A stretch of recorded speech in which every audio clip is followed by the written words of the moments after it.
Doctor Bhati, आपने एक बहुत ही इंपॉर्टेंट बात कही थी। आपने कहा था कि हमें से फैलने ना दें, हमारी सबसे जो प्राइमरी रिस्पॉन्सिबिलिटी है वो है। बाकी चीजें तो गवर्नमेंट्स कर रही हैं, central government, state government, hospital सब अपने अपने लेवल पे कर रहे हैं सर।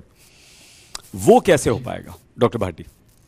हाँ, देखिए बिल्कुल इसमें दो चीजें हैं जो हम बात कर रहे थे। बिल्कुल अगर मैं इसको सरल भाषा में समझाऊं कि जी एक है संक्रमण की बात। देखिए वैक्सीन लगने के बाद आप संक्रमित हो सकते हैं, ये पहले भी बात बताइए। संक्रमण होना और बीमारी होने में दो चीजों में फर्क है बिल्कुल।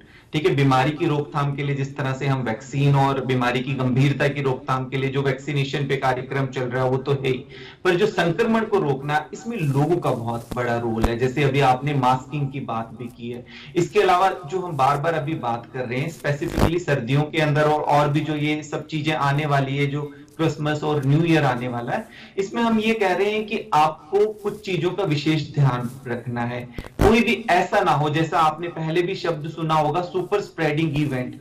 क्योंकि ये वायरस जो ये म्यूटेट है ये ज्यादा संक्रामक है, तो कोई आप ऐसी भीड़ भाड़ वाली जगह के अंदर जाते हैं तो वहां पर आपको विशेष तौर पर ध्यान रखने की जरूरत है कि आप अपने आप को मास्क वगैरह पहन के और ध्यान रखें। और कोई जो ऑर्गेनाइजर है इवेंट कर भी रहे हैं तो वो थोड़ा अभी फिलहाल कुछ समय के लिए ध्यान रखें कि जो संख्या है वो कम कर लें। और ज्यादातर कोशिश हो कि जहां पर भी इस तरह के प्रोग्राम ऑर्गेनाइज हो वो क्रॉस वेंटिलेटेड हो, मतलब हवा आपस में, क्योंकि इस वेरिएंट के लिए जैसा ज्यादा संक्रामक है तो एयरबोर्न है। आप जब बात कर रहे हैं, आप खा रहे हैं, आप जी कुछ गाना गा रहे हैं, कुछ भी कर रहे हैं, तो ये एक दूसरे को आराम से स्प्रेड हो सकता है। तो इन चीजों को आपको कुछ विशेष तौर पर ध्यान रखना। और एक सबसे महत्वपूर्ण बात आ जाती है अननेसेसरली ट्रैवल, क्योंकि ट्रैवल में आपके चांसेस काफी बढ़ जाते हैं। जिस तरह से हम देखते हैं स्पेसिफिकली एयरपोर्ट, अगर आपको एसेंशियल नहीं है ट्रैवल बहुत ज्यादा तो आप उसको अवॉइड करिए फिलहाल कुछ समय के लिए, क्योंकि आगे ये वायरस किस तरह से बिहेव करता है वो हमें नहीं पता है। ये बहुत इम्पोर्टेंट है, अननेसेसरी ट्रैवल ना करें। हम तो बहुत स्ट्रांगली सबसे कह रहे हैं कि आप शादी ब्याह पार्टीज रेस्टोरेंट क्लबिंग सब छोड़ दीजिए। जी बिल्कुल।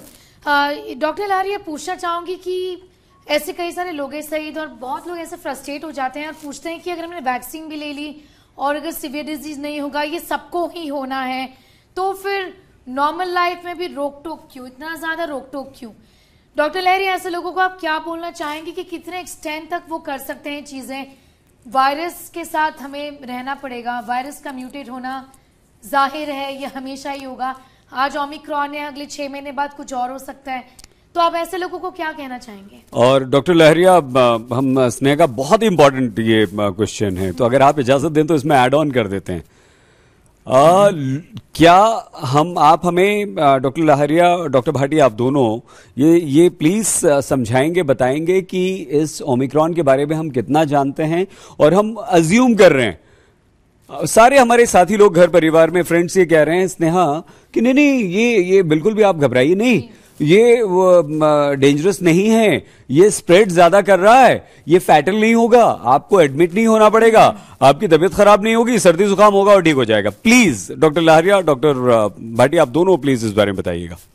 जो पहली बात है कि जो लोग कह रहे हैं कि संक्रमण तो होना ही है, फिर हम वैक्सीन क्यों लगवाएं, तो उनको मेरा सुझाव होगा, उनको मैं कहना चाहूंगा कि हाँ, संक्रमण किसी को भी हो सकता है, चाहे वैक्सीनेटेड हो या नहीं हो, लेकिन जिस व्यक्ति ने वैक्सीन लगवा रखी है वो थोड़ा सा ज्यादा अश्योर्ड होता है कि उसको गंभीर बीमारी और हॉस्पिटलाइजेशन का खतरा तुलनात्मक रूप से कम है। लेकिन जिसने वैक्सीन नहीं लगवाई वो व्यक्ति नहीं जानता है कि उस संक्रमण के बाद उसकी क्या परिस्थिति हो सकती है, उसको गंभीर बीमारी हो सकती है, हॉस्पिटलाइजेशन हो सकता है, डेथ हो सकती है। तो वैक्सीन इस बात को इंश्योर करती है कि उसका एडवर्स आउटकम हो वो कम हो, और वो उसके बारे में पूरा साइंटिफिक एविडेंस है कि अगर वैक्सीन लगवा ली व्यक्ति ने 2 शॉट्स कंप्लीटेड तो उसके बाद गंभीर बीमारी की संभावना कम है, और हम इस महामारी में गंभीर बीमारी से बचना चाहते हैं, पहली बात।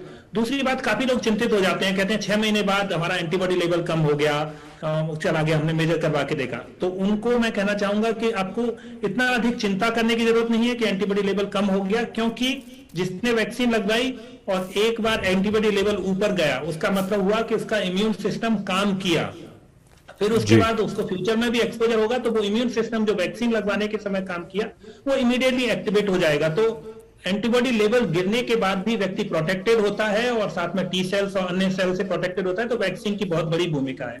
तीसरी बात है, ओमिक्रॉन कितना खतरा है। सच बात यह है कि हम नहीं जानते। कुछ देशों में बड़ी चुनौती के रूप में उभरा है, लेकिन हमें यह मान के चलना पड़ेगा कि वो एक बड़ा खतरा के रूप में उभर सकता है खुद को, परिवार के किसी सदस्य को। तो ऐसे में हमें सावधानियां बरतनी है।